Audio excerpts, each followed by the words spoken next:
I'm going to be answering number 3. To what extent do you think American society, particularly white society, has grappled with the legacy of slavery and its effects on the persistence of anti-black racism and the racial wealth gap? I don't think that we've grappled with it very well. I think people are in denial about it still being very much affecting the black community, and even enslavement still being a thing, as we see with what I what people have coined the new Jim Crow, which is prison, basically. Free labor, especially if it's a private prison. I'm including myself in this too, because not a single white person is immune to being problematically white. So I think we as white people have really not come to terms with the fact that people of color are experiencing the ongoing effects of slavery.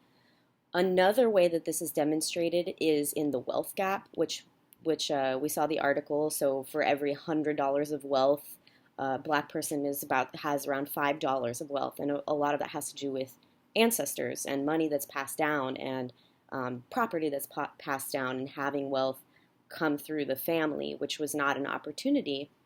So a lot of black communities and families are still working extremely hard to undo that wealth gap that still very prominently exists.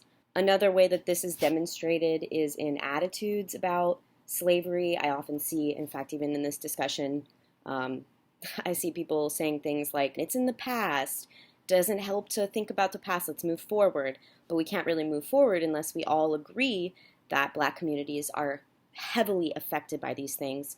A lot of people brought up police brutality, and I think that's an excellent example of how overwhelmingly black people are experiencing ideas of black people being insubordinate or inherently animalistic. The idea of the I forget what it's called, fancy something, I forget right now, of light-skinned persons of color being sold into prostitution. We still see that today in black women of color being hypersexualized and being fetishized.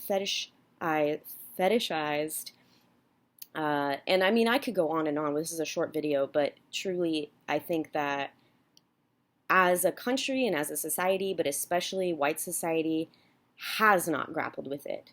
I don't think it's a matter of how have we grappled with it. I think we haven't grappled with it, period. If we truly had, then we would be seeing reparations for black families.